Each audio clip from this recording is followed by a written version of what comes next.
अस्सलामुअलैकुम।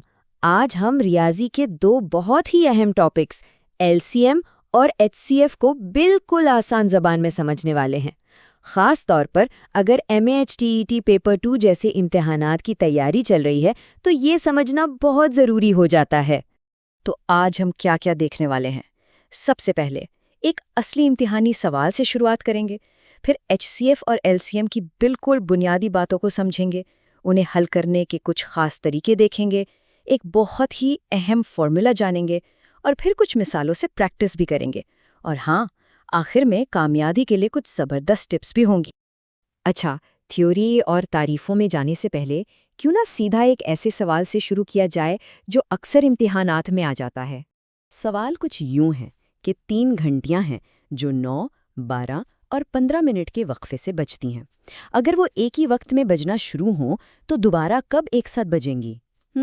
सवाल थोड़ा घुमावा लग रहा है ना, लेकिन परेशान ना हो। इस सेशन के आखिर तक इसका हल बिल्कुल आसान लगेगा। हम इस सवाल पर वापस जरूर आएंगे। तो इस घंटी वाले सवाल को हल करने के लिए हमें सबसे पहले दो बुनियादी चीज़ों को समझना होगा, और वो हैं एचसीएफ और एलसीएम। अब इन दोनों में फ़र्क क्या है, ये समझना बहुत ज़रूरी है। देखें, एचसीएफ यानी हाईएस्ट कॉमन फैक्टर, वो सबसे बड़ा नंबर है जो दिए गए नंबर्स को तकसीम कर सकता है, जबकि एलसीएम यानी लीस्ट कॉमन मल्टीपल, वो सबसे छोटा नंबर है जो दिए गए नंबर से तकसीम हो सकता है। बिल्कुल एक दूसरे के उलट। चलें, एचसीएफ को थोड़ा और आसान करते हैं। ये बस वो सबसे बड़ा नंबर है जो 2 या 2 से ज़्यादा नंबर्स को बगैर कोई बाकी बचे तकसीम कर दे। जैसे 12 और 18 की मिसाल लें। इन दोनों को कौन-कौन से नंबर्स तकसीम करते हैं? 1, 2, 3 और 6। इन सब में सबसे बड़ा कौन सा है? जाहिर है 6। तो बस 6 ही इनका एचसीएफ है। अब एलसीएम की बात करते हैं। एलसीएम वो सबसे छोटा नंबर है जो दिए गए सभी नंबर्स के पहाड़े यानी टाइम्स टेबल में आता हो। जैसे 4 और 6 को देखें। 4 का पहाड़ा है 4, 8, 12 और 6 का है 6, 12, 18। तो वो सबसे छोटा नंबर जो दोनों में आ रहा है वो है 12। बस यही इनका एलसीएम है। ठीक है, तो अब हमें ये तो पता चल गया कि एचसीएफ और एलसीएम क्या हैं। अब सवाल ये है कि इम्तिहान में इन्हें जल्दी से कैसे निकाला जाए। आइए सबसे बेहतरीन तरीका देखते हैं। देखिए, वैसे तो कई तरीके हैं, लेकिन इम्तिहान के लिए जहां रफ्तार और दुरुस्ती दोनों चाहिए, वहां प्राइम फैक्टराइजेशन का तरीका सबसे बेहतरीन माना जाता है। इससे वक्त भी बचता है और गलती का इम्कान भी कम हो जाता है। एचसीएफ निकालने का तरीका बहुत सीधा है। पहला कदम, नंबर्स को उनके प्राइम फैक्टर्स में तोड़ लें। जैसे 42 बनता है 2 ज़रब 3 ज़रब 7 और 70 बनता है 2 ज़रब 5 ज़रब 7। दूसरा कदम, अब इनमें से मुश्तरक यानी कॉमन फैक्टर्स देखें। यहाँ 2 और 7 दोनों में हैं। तीसरा कदम, बस उन मुश्तरक फैक्टर्स को आपस में ज़रब दे दें। 2 ज़रब 7 यानी 14, तो एचसीएफ हुआ 14। अच्छा, एलसीएम के लिए तरीका थोड़ा सा अलग है।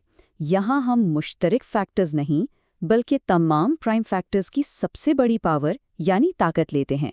मिसाल के तौर पर 8, 12 और 15 को देखें। इनके फैक्टर्स में 2 की सबसे बड़ी पावर 2 क्यूब है, 3 की सबसे बड़ी पावर 3 है और 5 की सबसे बड़ी पावर 5 है। बस इन सबको आपस में ज़रब दे दें, यानी 8 ज़रब 3 ज़रब 5, तो जवाब आया 120। यही एलसीएम है। चलें, अब एक बहुत ही ज़बरदस्त शॉर्टकट की तरफ बढ़ते हैं। ये एक ऐसा फॉर्मूला है जो एचसीएफ और एलसीएम के रिश्ते को बताता है और इम्तिहान में बहुत काम आता है।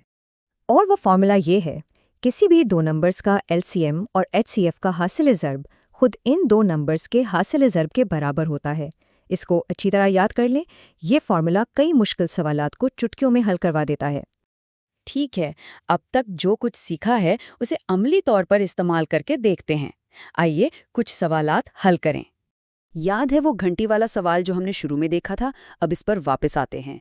हमें वो वक्त मालूम करना है जब तीनों घंटियां एक साथ बजेंगी, यानी हमें एक ऐसा नंबर चाहिए जो 9, 12 और 15 तीनों का मल्टीपल हो। और चूंकि हमें अगला वक्त चाहिए, इसका मतलब है हमें सबसे छोटा यानी लीस्ट कॉमन मल्टीपल चाहिए। तो ये साफ साफ एलसीएम का सवाल है। तो बस हमें 9, 12 और 15 का एलसीएम निकालना है प्राइम फैक्टराइजेशन के तरीके से। 2 की सबसे बड़ी पावर है 2 का स्क्वायर, 3 की सबसे बड़ी पावर है 3 का स्क्वायर और 5 भी है। इन सबको ज़र्ब दें, 4 ज़र्ब 9 ज़र्ब 5, तो जवाब आता है 180। तो जवाब है 180 मिनट, यानी पूरे 3 घंटे। देखा आपने, जैसे ही हमें पता चला कि ये एलसीएम का सवाल है, हल कितना आसान हो गया। यहाँ कुछ और मिसालें भी दी गई हैं ताकि बात और पक्की हो जाए। एक चीज़ पर गौर करें, एचसीएफ हमेशा दिए गए नंबर से छोटा या बराबर होता है और एलसीएम हमेशा उनसे बड़ा या बराबर। ये एक छोटा सा चेक है जो जहन में रखा जा सकता है।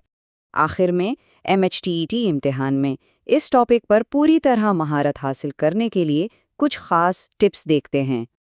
सबसे पहली बात ये याद रखें कि सवालात अक्सर सीधे नहीं बल्कि वर्ड प्रॉब्लम्स की शक्ल में आएंगे, जैसे वो घंटी वाला सवाल था। दूसरी बात, वक्त बचाने के लिए प्राइम फैक्टराइजेशन के तरीके पर अपनी गिरफ्त मजबूत करें। तीसरा, वो फॉर्मूला यानी एलसीएम ज़र्ब एचसीएफ बराबर है नंबर्स का हासिल ज़र्ब, इसे बिल्कुल न भूलें। और सबसे अहम, रोज़ाना कम से कम 10 सवालों की प्रैक्टिस ज़रूर करें, इससे रफ्तार और इत्मीनान दोनों बढ़ेंगे।